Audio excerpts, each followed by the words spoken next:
Manon, ça va? Ouais, ça va très bien, on est là. Du coup, le concept, il est simple. On va te montrer des discours du gouvernement Arizona sur ce qu'ils ont prévu pour les jeunes, et tu nous dis ce que t'en penses. 100% que du bien, je suis sûre.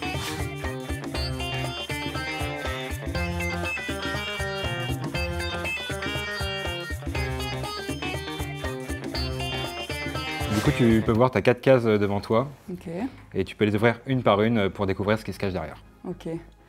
Bah vas-y, je commence par la tête un peu sceptique là, genre... Ok, c'est parti. Aujourd'hui, si vous ne voulez pas de ce changement, posez-vous la question de savoir ce qui restera à vos enfants. C'est un gouvernement qui est fait pour sauver les prochaines générations.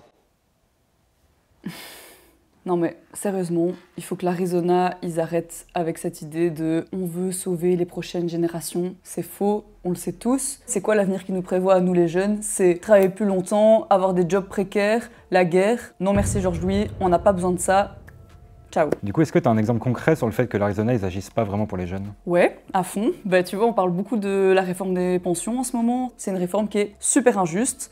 L'idée, c'est que tout le monde travaille plus longtemps pour moins de pension. Tout le monde va être hyper touché par cette réforme-là, mais les jeunes, encore plus. Ceux et celles qui commencent à travailler maintenant à 18 ou 21 ans, c'est eux qui vont être le plus touchés par les mesures de la réforme. Par exemple, le malus pension, il va rentrer entièrement en vigueur que d'ici à 2040. Et certaines attaques qui touchent les fonctionnaires et leurs pensions, là, elles vont entrer entièrement en vigueur que d'ici à 2060. En gros, c'est quand ce sera nous, les jeunes, qui seront en pension, que la réforme qui passe maintenant, elle sera en vigueur. Et donc en fait, c'est nous, les jeunes, qui allons devoir travailler le plus longtemps pour la moins bonne pension. Mais du coup, ce que je comprends pas, c'est que l'Arizona dit précisément que cette réforme, c'est pour sauver les pensions des générations futures. Du coup, c'est quoi le truc? Spoiler, énorme bullshit. Pour avoir une pension, faut déjà arriver en vie jusque-là. Et c'est pas pour casser l'ambiance, mais on n'est pas tous tout à fait égaux face à la mort. En Belgique, l'espérance de vie en bonne santé, c'est environ de 63 ans. Et c'est évidemment moins pour ceux qui ont les boulots les plus lourds, genre infirmière, pompier, ouvrier dans le bâtiment. Monsieur Boucher, va falloir m'expliquer un tout petit peu comment une réforme qui veut faire travailler tout le monde jusqu'à 67 ans va sauver, soi-disant, les nouvelles générations. Bref, votre réforme, c'est juste du poison pour les jeunes. Alors, vas-y le squelette qui est au travail là. Nous allons faire en sorte Georges-Louis. que les femmes et les hommes qui veulent travailler plus tard durant leur carrière, aux jeunes qui veulent travailler comme étudiants, à ceux qui veulent un boulot sur le côté, ou à celles et ceux qui font des heures supplémentaires, de travailler plus pour gagner plus. Alors, qu'est-ce que t'en penses? C'est pas une bonne idée de gagner plus? Si seulement c'était vrai, si seulement c'était vrai.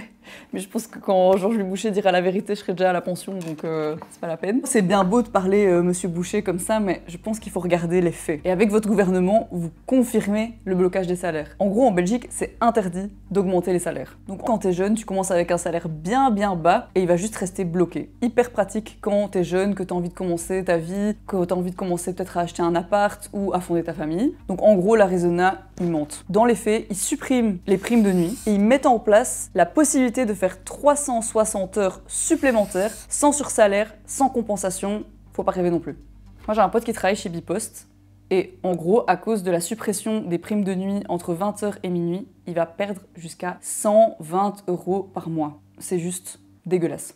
Mais du coup, avec tout ce que tu me dis, on pourrait te répondre que les jeunes, ils ont juste pas envie de travailler, quoi. Mais c'est faux, complètement faux, qui y croit même. Évidemment que les jeunes, ils veulent travailler, évidemment qu'on veut travailler, mais on veut juste pas travailler dans ces conditions-là. L'Arizona, ils sont juste en train de prévoir une plus grande précarité pour tous les jeunes. En gros, ils veulent introduire des contrats intérimaires à durée indéterminée. Mais je sais pas si t'as déjà essayé d'aller à la banque pour demander un prêt pour une maison avec un contrat intérim, tu te fais dégager direct. Donc derrière les discours de Georges-Louis Boucher, c'est quoi que l'Arizona promet vraiment aux jeunes en fait? Une vie d'instabilité et de stress où c'est juste impossible de se projeter.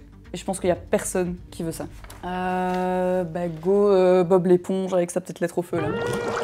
Le service militaire volontaire, oui, absolument. Et on va commencer si vite possible pour tous les gens, les jeunes femmes et hommes de 18 ans. Ils vont recevoir une lettre de moi. Ok.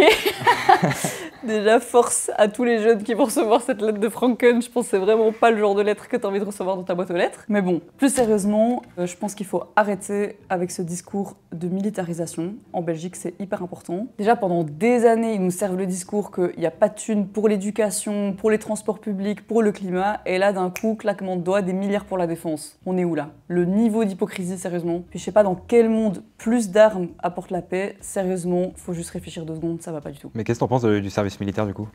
Bah, du coup, j'imagine que l'idée, c'est de rejoindre l'armée belge pour assurer la paix et la sécurité. Mais si on se pose 2 secondes et qu'on réfléchit, en fait, elle fait quoi, la Belgique, pour la paix? Je rappelle juste au passage que la Belgique, elle est complice d'un génocide qui est en train de se passer maintenant en Palestine, qu'elle prend aucune sanction contre Israël.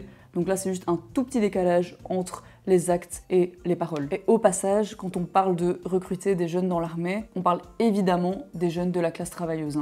Toujours là pour faire la chair à canon. Mais les jeunes, ils comprennent très bien tout ça. En Allemagne, juste à côté de chez nous, ils ont aussi décidé d'investir blindé dans la guerre. Sauf qu'il n'y a personne qui veut faire le service militaire là-bas. Sans blague. Mais d'ailleurs, j'ai même entendu que là, certains, ils veulent même organiser des exercices de tir dans les écoles, quoi. C'est lunaire.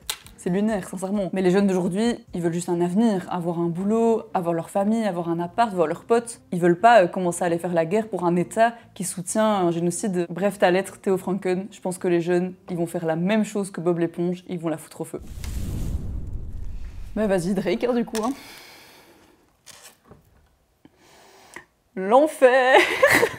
Vraiment horrible. Bon, au moins, il y a une femme dans leur gouvernement, ce qui n'est pas le cas aujourd'hui, donc voilà, une femme à l'avant-plan. Mais alors Manon Vidal, première ministre, ça donne quoi pour les jeunes? Bah déjà, Gims comme hymne national, en fait. Non mais sérieusement, moi je veux pas du tout être Premier ministre, les gars. Mais par contre, je pose une question, c'est dans quel genre de société qu'on a envie de construire notre vie? Est-ce que c'est une société où on travaille jusqu'à la mort, avec des emplois de merde, avec comme seule perspective la guerre? Ou est-ce que c'est une société où les jeunes, ils peuvent juste avoir un emploi de qualité et un minimum de sécurité dans leur vie? Une société où tu peux construire ta vie avec un logement abordable? Tout ça, c'est une question de choix politique. Et ça, les jeunes le savent très bien. Quand on voit la force de toute cette jeunesse qui descend dans les rues, qui manifeste pour la Palestine, aux côtés des syndicats pour nos pensions, ben je me dis que ces jeunes-là, ils ont vraiment le potentiel pour changer la société.